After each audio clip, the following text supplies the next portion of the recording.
ફેરીમાં police કર્મી જ બુટલેગરની ભૂમિકા ભજવતા હતા। એક કિસ્સો સામે આવ્યો છે ત્યારે છેલ્લા 2 દિવસમાં ધનસુરા પોલીસ સ્ટેશનમાં અલગ-અલગ 2 દારૂના કેસ નોંધાયા છે, જેમાં એક સસ્પેન્ડ પોલીસ કર્મી, 2 ટીઆરબી અને જીઆરડી જવાનની સંડોવણી સામે આવી હતી। આવી ઘટનાઓને લઈને અરવલ્લી જિલ્લા કોંગ્રેસ સમિતિના આગેવાનોએ પ્રજાનો પોલીસ પર વિશ્વાસ સાથે કાયદો અને વ્યવસ્થા જળવાઈ રહે તે હેતુથી જિલ્લા કલેક્ટરને આવેદનપત્ર આપી રજૂઆત કરી હતી।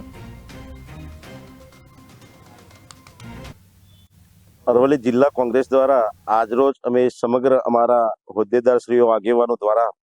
જિલ્લા પોલીસ વડાશ્રીને અમે મળ્યા અને કલેક્ટર સાહેબને પણ અમે રજૂઆત કરી। જે રીતે જિલ્લાની અંદર પોલીસ જ જ્યારે રક્ષક નહીં પણ ભક્ષક બની જાય અને જે પ્રમાણે ધનસુરા પંથકની અંદર જે એક સસ્પેન્ડેડ પોલીસ કર્મીના ઘરમાંથી જે પ્રમાણે દારૂનો જથ્થો પકડાય, બીજા જ દિવસે ટીઆરબીના જવાનો અને અન્ય ઈસમો દ્વારા જે દારૂનું કટિંગ કરવામાં આવે ને સંતાડવામાં આવે ને તોડ કરવામાં આવે,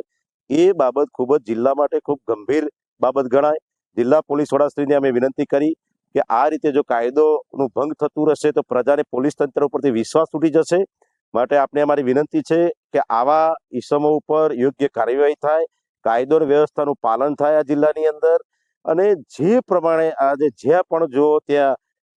ક્રાઇમના જે બનાવો જિલ્લાની અંદર વધતા જાય છે, ચોરી, લૂંટ, ફાટ, મારામારીના જે બનાવો બનતા રહે છે, એના પર જિલ્લા પોલીસ વડા દ્વારા અંકુશ એક લાવવો જોઈએ એવી અમારી જિલ્લા પોલીસ વડાશ્રીને જિલ્લાના તમામ આગેવાનો